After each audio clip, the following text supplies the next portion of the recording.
Our mission today is to really pull out the most valuable insights from Jacqueline's work. Yeah, the real nuggets of wisdom. Exactly. The Yeah. stuff that can actually make a difference, because we want this deep dive to offer real help to you, the listener, if you happen to be going through communication challenges in your own relationship. Absolutely.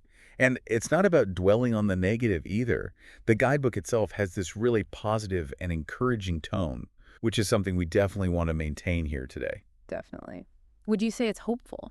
It is. It acknowledges the difficulties that couples experience, but also highlights the fact that positive change is absolutely possible. And that's really empowering. It is. And speaking of difficulties, the guidebook starts by really emphasizing just how much of an impact communication breakdowns can have on a relationship. Yeah, because when you can't communicate effectively, when those lines of understanding get all jumbled up, things can go downhill pretty quickly, right? They can. It's like the foundation of the relationship starts to crumble. Yeah. It often leads to all sorts of negative emotions, like resentment, for example. Oh, yeah. Resentment's a big one. It can just fester under the surface if it's not addressed. It can. And then there's that feeling of growing emotional distance, like you're drifting further and further apart. Right. And it can even get to the point where you feel like you're constantly walking on eggshells around each other. Oh, totally. Like you're afraid to say anything because you don't want to set the other person off. It's like living in a minefield. It is. And that feeling of walking on eggshells, it can easily become the norm if you're not careful. It can. And as the guidebook points out, often couples don't even really understand why their communication breaks down in the first place. Yeah, they just know it feels bad. Exactly. They just know it doesn't feel good and they don't have the tools to change it. Right. But the guidebook offers this really hopeful message right from the start. Oh, yeah. What's that? It basically says that a more connected, more understanding way of communicating is absolutely within reach. I like that. That's encouraging. It is. And that's precisely where this idea of smooth conversations comes in. Okay, tell me more about that. What is it exactly? So the way I see it, what makes smooth conversations so useful is that it's designed to be a tool you can use during your conversations, in those very moments when things start to feel tense or difficult. Right, so it's not about waiting for a therapy appointment or reading a self-help book later on. Exactly. It's about having this practical resource right there in your back pocket, ready to use whenever you need it most. It's like having a couples counselor right there with you, guiding you through those tricky interactions. And the guidebook actually emphasizes some really key benefits that come with using this approach. Like what? Give me some examples. Well, for one thing, it helps you pause those automatic reactive responses that we all have. When we would just blurt something out without thinking. Oh, yeah, I'm definitely guilty of that sometimes. We all are. It also helps you stay focused on the specific issue at hand, so you don't end up going off on tangents or bringing up past hurts. That's so important. It is. And perhaps most importantly, it fosters this crucial self-awareness and the ability to manage your emotions as you're communicating. Right, because when emotions are running high, it can be really hard to stay calm and rational. It can. But with practice, you can learn to communicate more effectively, even when you're feeling upset or stressed. That's good to know. And I think it's important to point out that this guidebook isn't just for couples who are in crisis or on the verge of breaking up. Right. It's for any couple who wants to deepen their connection and improve the way they talk to each other. Exactly.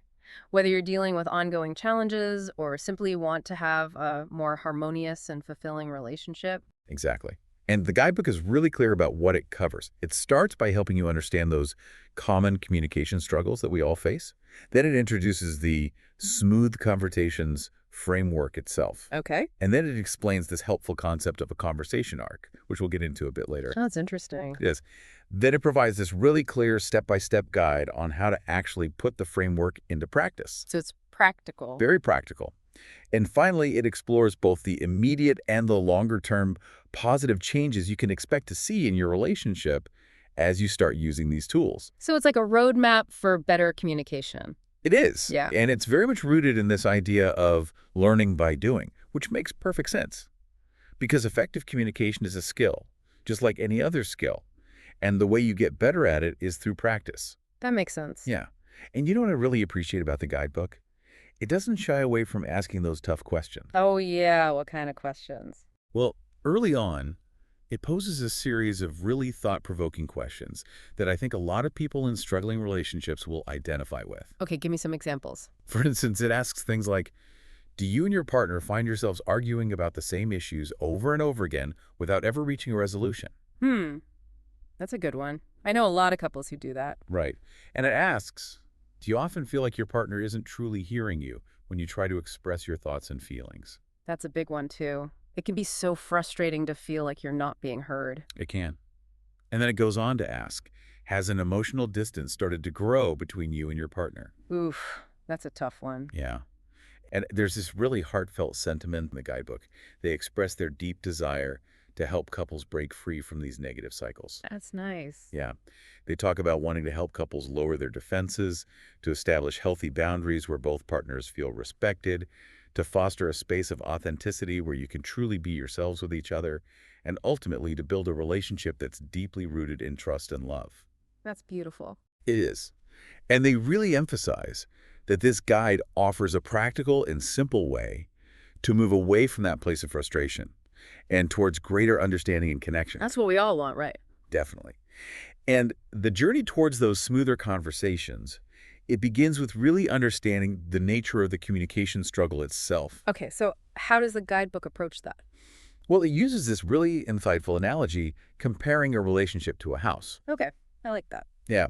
It suggests that if you think of the various aspects of your partnership, like your shared values, your intimacy, your individual well-being, as the foundations, walls, and roof of a house, then communication is the mortar that holds everything together. Right, it's the glue that keeps the house standing. Exactly. It's what keeps you truly connected. And when your communication is strong and positive, you see these wonderful outcomes. Like what? What kind of outcomes? Well, for one thing, there's a deeper sense of trust and security in the relationship. That's huge. It is. There's also a richer understanding and greater emotional intimacy with your partner. That's so important. It is. And then there's the ability to navigate disagreements effectively and come out stronger on the other side. Right, because conflict is inevitable in any relationship. It is. But when you have healthy communication, you can actually use conflict as an opportunity for growth and deeper connection. That's a good way to look at it. And finally, there's an overall feeling of safety and harmony within the relationship. So when communication is good, everything else falls into place. Pretty much. But then, of course, there's the flip side of that. When communication is poor or inconsistent or just constantly frustrating, it can really impact the health of the relationship. Absolutely. It can lead to all those things we were talking about earlier, like arguments, resentment, difficulty expressing needs, and that emotional roller coaster that can be so draining. Right. It's like the mortar starts to crumble and the whole house feels unstable. Yeah, that's a good analogy. And the guidebook is very clear about the fact that the quality of your conversations has a direct impact on the overall health and happiness of your relationship.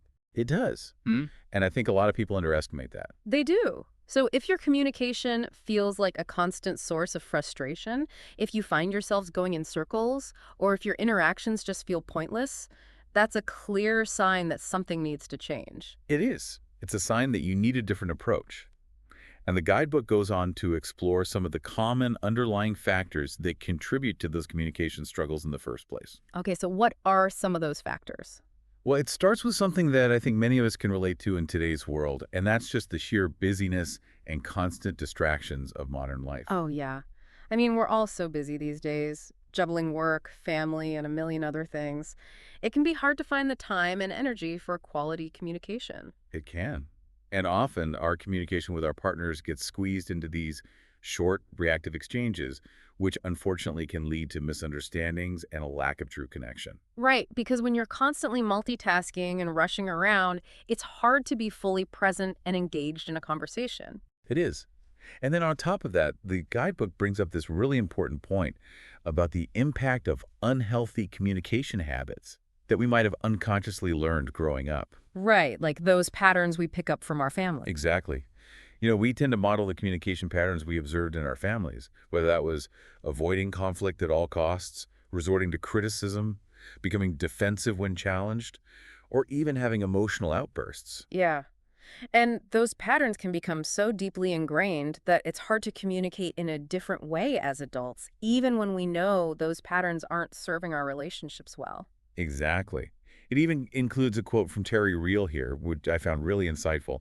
He talks about how family dysfunction can roll down through generations until someone has the courage to face those difficult patterns and actively choose to break the cycle. Wow, that's powerful. It is. Huh. And it highlights the fact that while these ingrained habits aren't necessarily our fault, we do have a responsibility to become aware of them and to work towards healthier ways of relating. Definitely.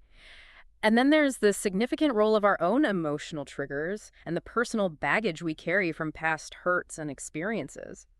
If we've been hurt before, whether in previous romantic relationships or earlier in life, we might find ourselves reacting defensively or critically in our current conversations without even fully understanding why. Right. It's like those past hurts create these sensitive spots that can be easily triggered. Exactly. And those automatic reactions can really put up walls between us and our partners, making it so much harder to resolve conflicts and build intimacy. They can. And finally, the guidebook touches on this really pervasive issue of assumptions and misinterpretations in communication. Oh, yeah. It's so easy to fall into the trap of thinking we know what our partner is thinking or feeling. It is.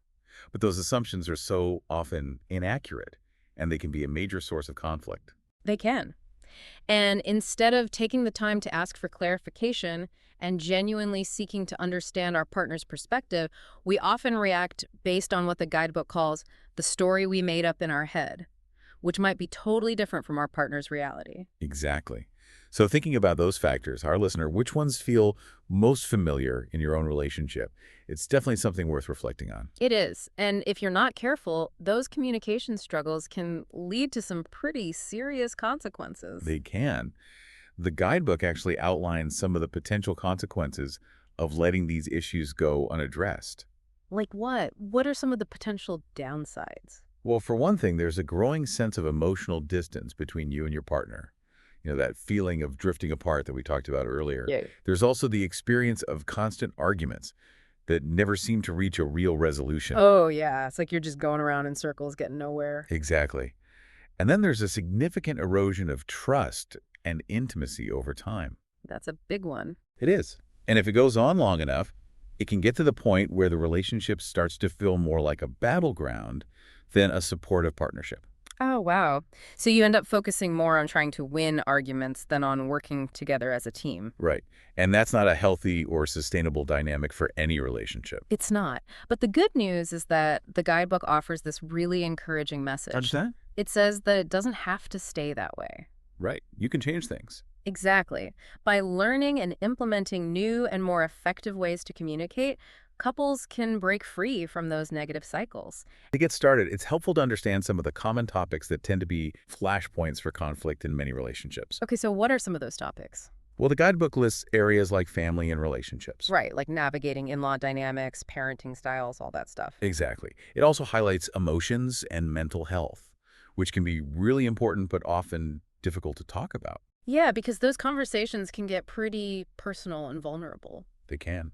Mm. And then there's the sensitive area of trust, infidelity, and intimacy. Ooh, that's a tough one. Yeah. And then, of course, there are the practical considerations of work and finances. Which can be a major source of stress for a lot of couples. They can. And even just fundamental differences in personality and communication styles themselves can lead to friction. Yeah, because we all have our own unique ways of communicating, and sometimes those styles clash. They do. But here's the thing, and the guidebook really emphasizes this. Those surface-level disagreements are rarely just about the immediate topic at hand. Right. There's usually something deeper going on. Exactly. These common argument triggers are often connected to much more profound emotional needs that might not be being met, Okay. to our core values and beliefs about relationships and life in general, to our underlying fears and insecurities, and even to our individual personal histories, which shape how we see the world and react to situations. Right. So something that might seem like a simple argument about who's doing the dishes could actually be rooted in a deeper feeling of being unappreciated or unsupported in the relationship. Exactly. So the guidebook really encourages you to take a moment and think about what might be going on beneath the surface in your own interactions and disagreements. That's good advice. And to help us understand why our communication can sometimes go so wrong, the guidebook highlights some key hidden traps of poor communication that many of us fall into without even realizing it. Okay, tell me about those. What are some of those traps? Well, one of them is the tendency to react instead of respond.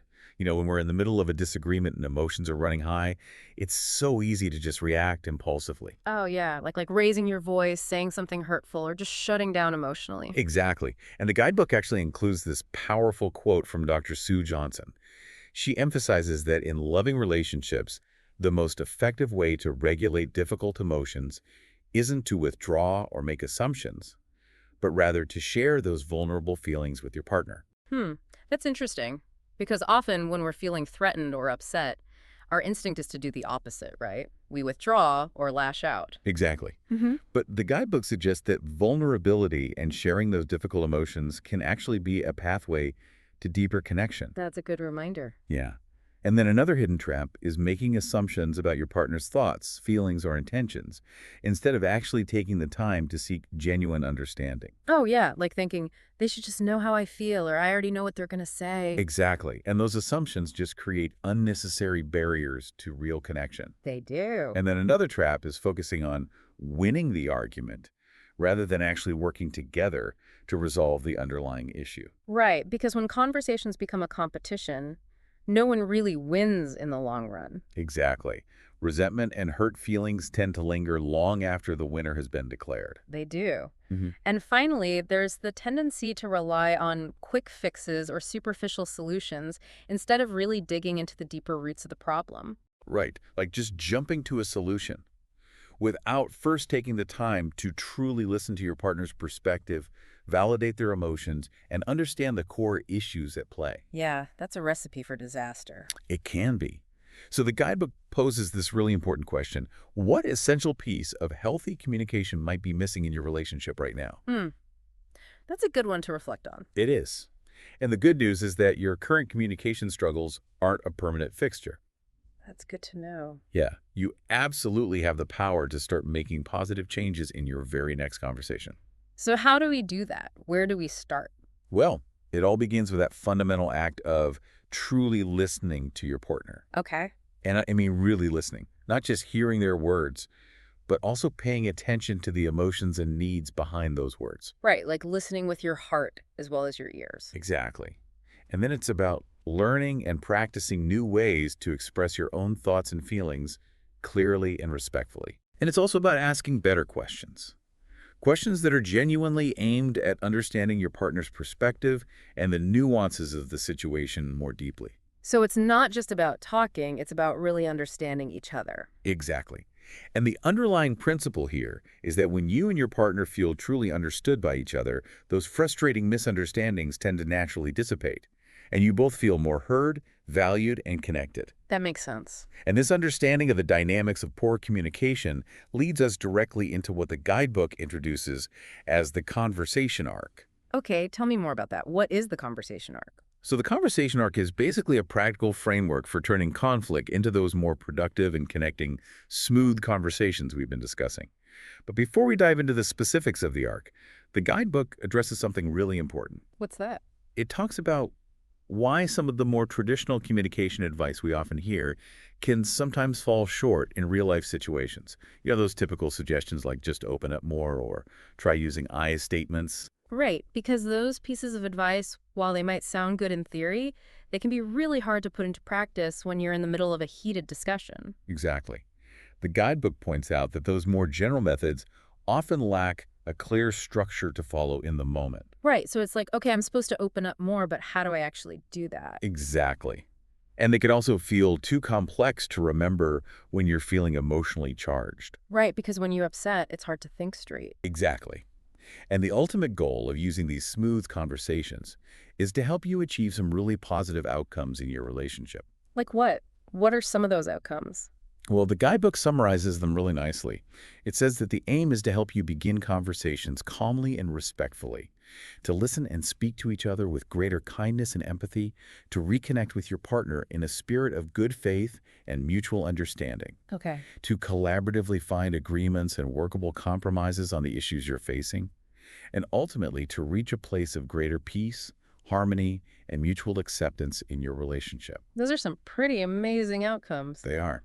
And that brings us to the very heart of the Smooth Conversations framework. Okay, I'm intrigued. So let's get into it. Let's do it. Okay, so the conversation arc sounds kind of mysterious. Yeah. What is that exactly? And how did these different colored cards all fit in? So the conversation arc is basically the foundation of Hogan's system. It's like a roadmap for a healthy conversation. And she sees it as progressing through these 4 card categories: blue, red, green, then purple, usually in that order. Okay, so it's like a sequence you move through. Yeah, exactly. And she really stresses this. It's not a rigid formula, Every conversation is different, has its own rhythm, its own needs. Right. It's more like a guide, a general direction, than a strict set of rules. Yeah. Precisely. It's about understanding where you are in the conversation and what the goal of that stage is. Makes sense. Okay, so let's start at the very beginning then, with those blue clarity cards. What's the main idea behind those? Well, the core idea with the blue clarity cards, and you'd ideally be using these at the very start of a conversation, is to build a shared understanding right from the get-go. Okay, so before you even get into problem solving or anything like that. Exactly. It's about slowing down, taking a breath before you jump into solutions, and really making sure that you're both on the same page, seeing the situation as clearly as possible. I think that's something a lot of us struggle with, right? How often do we just jump into trying to fix things before we've even really heard each other out? All the time. And Hogan emphasizes that starting softly is key here. Not coming in hot with accusations or blame, but really trying to create a space for understanding. Okay, so why is that initial approach so important? Why start softly? Well, Hogan draws on this research from the Gottman Institute, and they found that a whopping 96% of the time, the way a conversation starts actually determines how it's going to end. Whoa, 96%, that's huge. Right. It's massive. So think about it. If you start a conversation by attacking your partner or being super negative, they're immediately going to get defensive. And the chances of you having a productive conversation from there plummet. Yeah, it's like setting the tone for the whole interaction. It is. It's like setting the temperature. And starting softly with that genuine focus on clarity creates a much safer, more constructive environment for the conversation to unfold.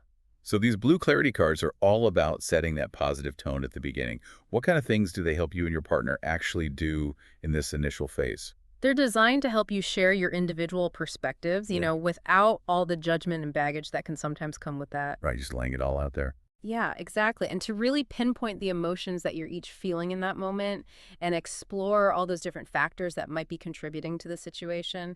Ultimately, it's about building trust through active listening, through empathy, through really trying to see the world through your partner's eyes.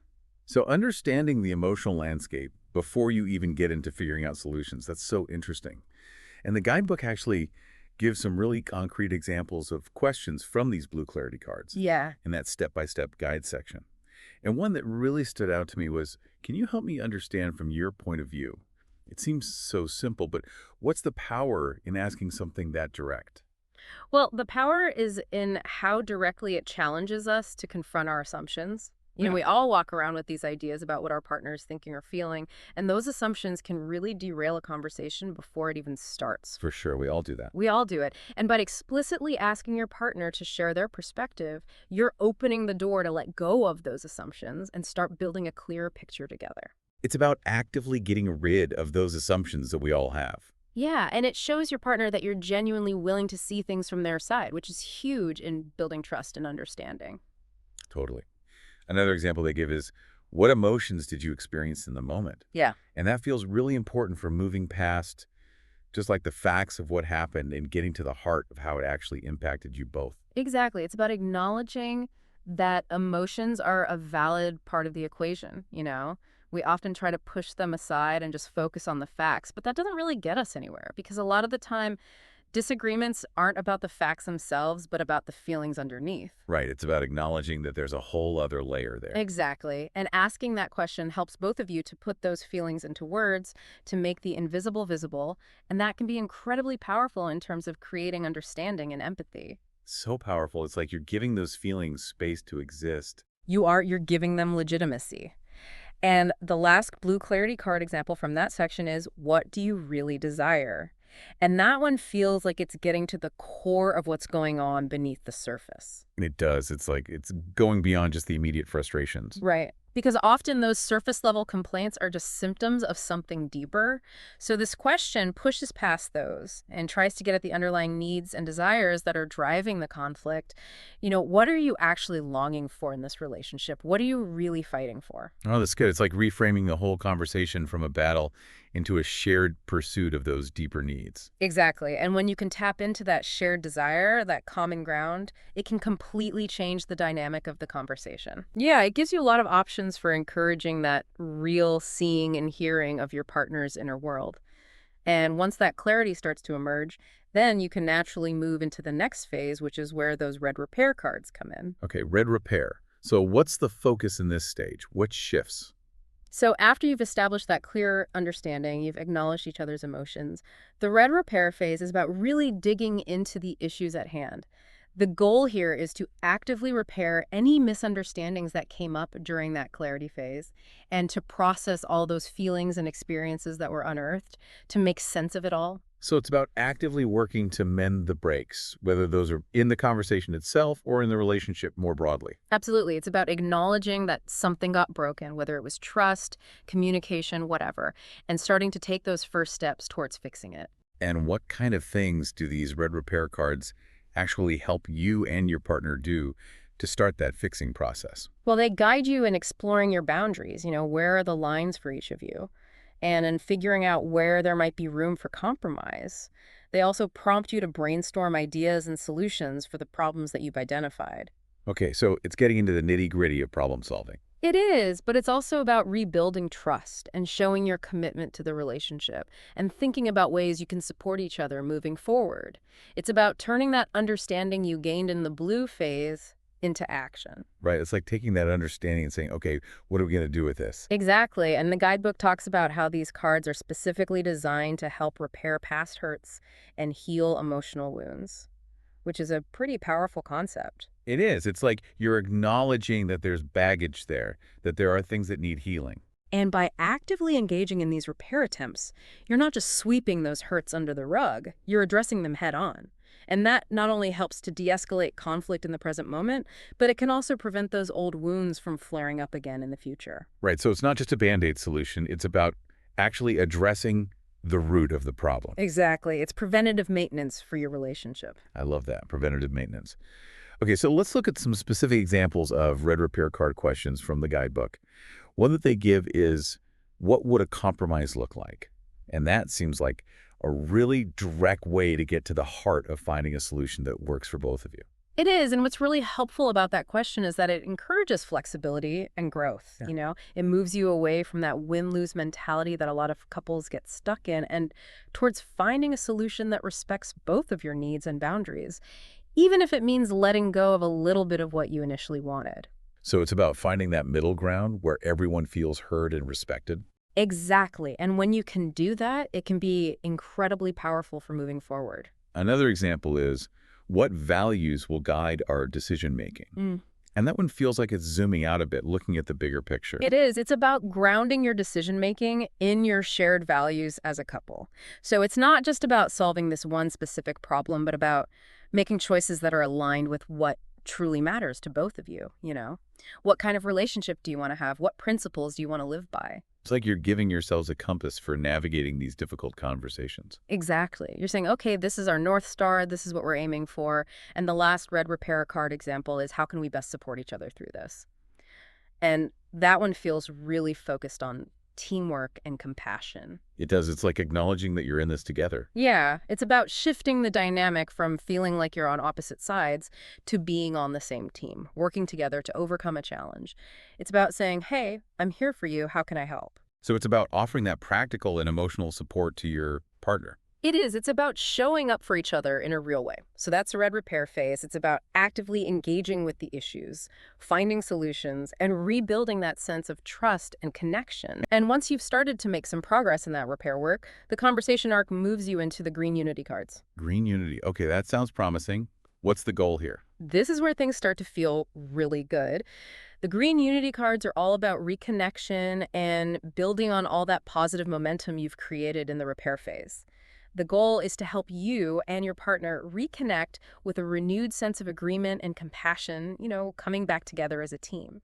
So it's about solidifying those positive steps you've taken and really strengthening your bond. Exactly. It's about celebrating the progress you've made and using that as fuel to move forward even stronger. I love that. And what do these green unity cards actually encourage you to do to achieve that? They prompt you to really think about your shared needs and goals as a couple, to get clear on what you both want and how you can support each other in achieving those things. They also guide you in identifying areas of agreement, further strengthening that emotional connection, and encourage you to practice forgiveness for any hurts that came up in the earlier phases, to really let go of that resentment and move on. So it's about looking forward together with a clean slate. Exactly. It's about letting go of the past and focusing on building a positive future together. The guidebook mentions that these cards can help you address the root causes of problems, find genuine forgiveness, and create solutions that actually last. And that's really what we're all looking for, right? Not just to paper over the cracks, but to really fix things for good. Right. It's about going beyond just putting a Band-Aid on the problem and actually addressing the underlying issues. Absolutely. Okay, so let's look at some examples of Green Unity card questions. The first one is, what positive steps have we made so far? And that feels like such a good way to acknowledge progress and keep that positive momentum going. It is. It's so important to celebrate those wins, no matter how small they may seem. It reminds you that you're moving in the right direction, that your efforts are paying off, and that can be really motivating to keep going. It's like giving yourselves a pat on the back for all the hard work you've done. It is, and it reminds you that you're capable of working through these challenges together. Another example I give is, what can we each take responsibility for? Mm. And that feels crucial for moving forward in a healthy way, owning your part in the situation. It is. It's about accountability. When both partners are willing to acknowledge their role in the problem and take ownership of their actions, it creates a much more balanced and empowering dynamic where you're both actively working towards a solution. It takes the blame out of the equation and puts the focus on solutions. Exactly. And the last Green Unity card example is, who do we each become when things are better? Which feels really forward-focused and aspirational, thinking about the best versions of yourself. It does. It's like painting a picture of the future you want to create together. Yeah, and it helps you connect with that vision, to really feel what it would be like to be in that better place. It's about reminding yourselves of the positive potential of your relationship and the individual growth that's possible within that partnership. So it's about inspiring yourselves to keep working towards that shared goal. It is. So the Green Unity phase is all about solidifying that connection, building on the progress you've made, and really looking forward to a brighter future together. And once you've really tapped into that sense of unity, the conversation arc takes you to the final phase, which is the Purple Harmony cards. Purple Harmony, that sounds like the ultimate goal. That's where we want to be. What's the focus in this phase? You're right. Purple Harmony is the ideal state. But it's also important to remember that it's an ongoing process. It's not something you achieve and then you're done. It's about actively nurturing the relationship and ensuring its long-term well-being. So it's about maintaining that connection, that sense of peace and happiness over time. Exactly. It's about being intentional about your relationship and making sure that it continues to thrive even when life throws you curveballs. And what kind of things do these Purple Harmony cards help you do to maintain that? They encourage you to really think about your shared vision for the relationship, Where do you see yourselves going together? What are your long-term goals? And what values are going to guide you on that journey? They also encourage you to keep practicing forgiveness and acceptance, to celebrate your milestones as a couple, and to actively nurture that emotional connection that you've built. Okay, so let's look at some examples of Purple Harmony card questions. The first one they give is, how can we nurture each other through this process? And that one feels really focused on mutual care and support, especially as you're navigating all these different phases. It is. It's about acknowledging that you're both going through this process together and that you need to be there for each other every step of the way. It's about offering that ongoing support, not just when things are tough. Exactly. It's about being present and attentive to your partner's needs, even in the good times. Another example is, what's the next thing we need to know more about?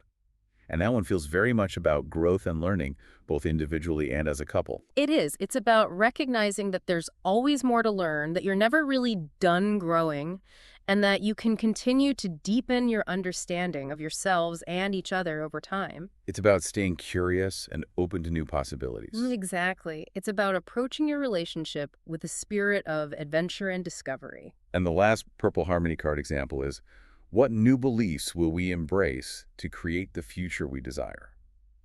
And that one feels really powerful. It's about consciously shaping your destiny together. It is. It's about taking ownership of your future as a couple and making a conscious choice about the kind of relationship you want to have. It's about identifying the beliefs that are holding you back and choosing to embrace new beliefs that will support the future you envision. So it's about getting proactive and intentional about the future of your relationship. It is. So the Purple Harmony phase is all about long-term nurturing, shared vision, and continuous growth. Which makes sense, right? Because cultivating harmony is an ongoing process. It's not a one-time fix. Right. It's about consistently putting in the effort to maintain that connection and keep your relationship strong. Exactly. So when you look at the conversation arc as a whole, moving from blue clarity through red repair, green unity, and finally to purple harmony, it really does create this comprehensive framework for navigating all the complexities of relationship conversations. It does. It's like you have a map for getting from a place of conflict to a place of connection and harmony. And what's so great about Hogan's approach is that it's not about placing blame or figuring out who's right and who's wrong. It's about creating a safe and supportive space for both partners to feel heard, understood, and validated. And to ultimately come back together stronger than before. Exactly. And I think the most important takeaway from all of this is that healthy communication is a skill that can be learned and practiced. It's not something you're just born with or without. Right. It's like a muscle that you can strengthen over time. Exactly. And the more you practice these techniques, the more natural they will become, and the better you'll be at navigating those tricky conversations that inevitably come up in every relationship. So if we were to boil it down to the core message here, it seems like Jacqueline Hogan's Smooth Conversations framework, particularly this conversation arc and the 4 categories of cards, offers couples a really practical, step-by-step approach to improving their communication skills. It absolutely does. And it's intentionally designed to move couples away from that destructive cycle of arguing and towards a more constructive, more fulfilling way of relating to each other. It's about shifting from reacting to conflict to proactively building connection. And it makes you think, doesn't it? Like, what if you were to just choose one of these card categories, maybe those blue clarity cards we talked about, and really make a conscious effort to incorporate those questions into your next conversation with your partner? How could that one small shift change the whole dynamic?